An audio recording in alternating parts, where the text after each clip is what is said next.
Good morning. It's October 8th. It's about 10 a.m. and brr, it's cold. I think it's about 45 degrees right now. You notice a lot of changes. Oh, no cucumbers anymore. So I'm going to go through and show you what the October garden is doing and show you the changes that I've made and some upcoming plans that I have. So you can see I got my scarf on, my long sleeves. It's freezing. You can see the dew on my strawberries, but they're still going. Even still have blooms. Strawberries. I've eaten a couple this morning. I can't believe it. I cannot believe that I've had strawberries this long. There's another big one. The snap peas are still doing relatively fine. I got some other ones too. I picked all my black-eyed Susans and had them in a vase inside, but it looks like they came back for another round and still got some blooming, getting into mid-October. It's pretty cool. Still got a rose bush that is trying to survive. I think this one's diseased because I don't know why it lost all of this stuff. But we'll see. I'll overwinter it and find out.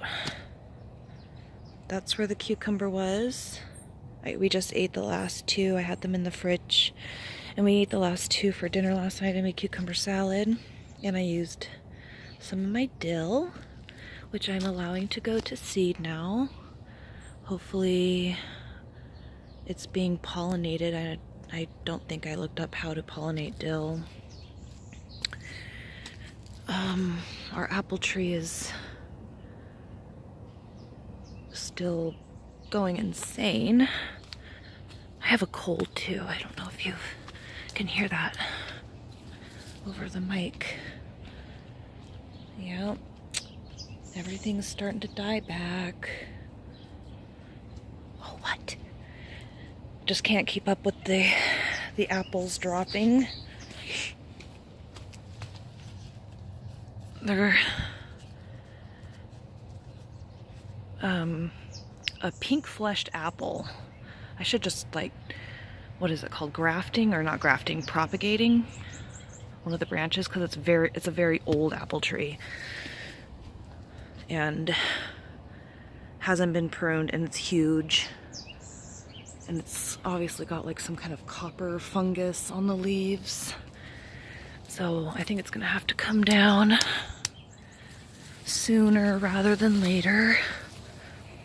And you can see in this huge 20-gallon bucket here, it's full of apples, and I'm not even halfway done. And all these still need to come down, so gosh. Think twice before you get an apple or fruit tree of any kind, really. The blue Hubbard squash is gone. There was necrosis on the leaves, and I was afraid it was working its way up to, or working its way down, rather, to the squash. So I took it off, and I'll show you that. And show you the grapes.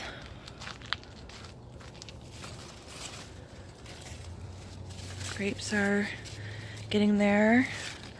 I like to eat them though after it gets really cold. Freezes a little bit, condenses the sugars. So maybe I'll just take one right now.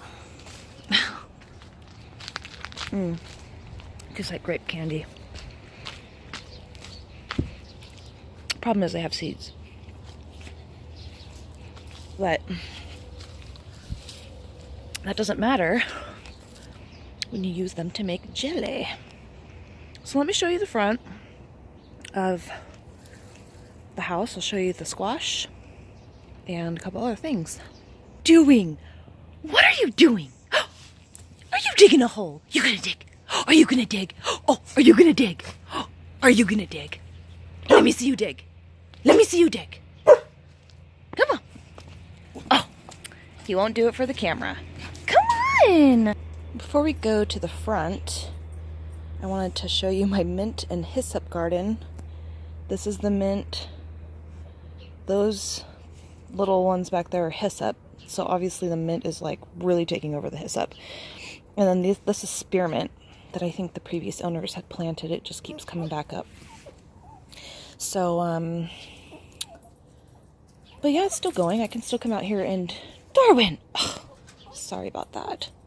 I can still come out here and use the mint for tea or iced tea, and I'm assuming it's probably going to start dying back here soon. But, oh, I love the smell. And these are my other snap peas that the kids planted. They're doing pretty well themselves. Oh, look, there's an aphid. That is a yellow aphid. If my camera will zoom. They're really liking the butterfly weed. So, I'm spraying them off. They don't seem too interested in the peas though. See, there's no aphids on them. But yeah, I sprayed them off so you can see that I sprayed them off my butterfly weed, and they kind of land on the shed. All right, let's go to the front. All right, so this is the Blue Hubbard. I have it sitting out here just to ripen up a bit. I want this whole thing to turn brown, and they said if you have to pull it off when you think it's a little early, then you want to leave some of the vine on it, and it will help it. I don't know if that's true or not, but maybe somebody else has some information on that. Let's go see how the pumpkins are doing. More pumpkins. I see you.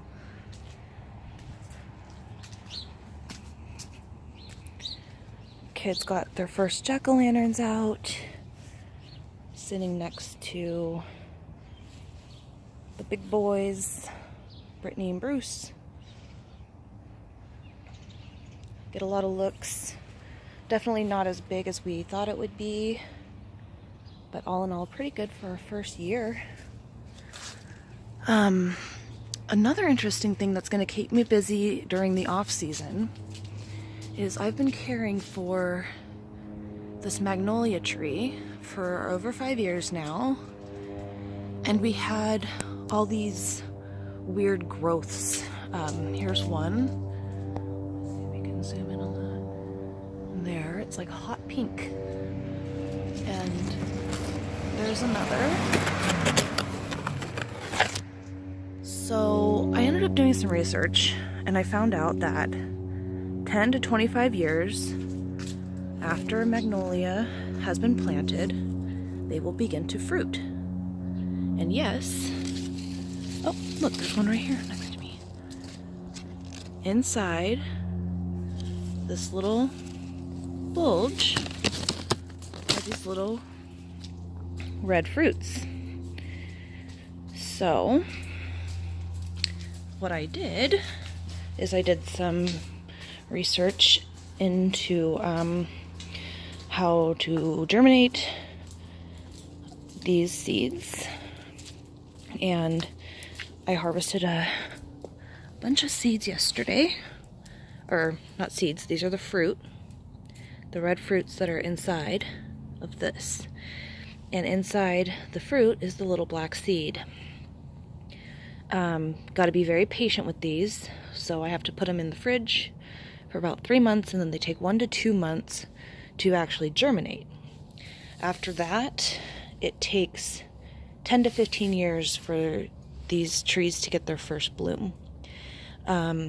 Yes, you can cut a branch and try to put some root hormone on it, but from what I heard, this hybrid variety does not take well to that, and you kind of have to leave that up to the professionals. So this is probably the only way I can get more magnolia trees from that one. And that's basically what's going to keep me busy this winter. And so follow me next season, and I will probably have an update on these. Probably give them away. We have an Arbor Day, a section of our city that's dedicated to keeping trees in our neighborhoods and things like that, so I can donate them to the cause. Another interesting thing I learned is that magnolia trees are pollinated by beetles, not bees, but by beetles. And the reason being is that these trees were around before bees even existed, like 30 million years before bees existed. These were some of the first flowering plants, prehistoric, really. So they had to evolve to being pollinated by beetles, or so-called the dumb pollinators. So yeah, that's a pretty interesting tidbit there. Oops. And I'm soaking them in water, by the way, because it softens the fruit, and you're supposed to do it for about 3 days, and then the black seeds come out a little easier. So, well, I think that's all for now. My dog is laying in his hole that he dug. Darwin, are you in a hole? Well, come here. Come on. He's just silly. He just likes to lay in that hole. Obviously the garden's still not done. We got strawberries, we got snap peas going, we got dill, we got pumpkins to cut open still. You guys want to stick around and watch us cut open Bruce and get the seeds out of him. So yeah, season's not over yet. Happy fall.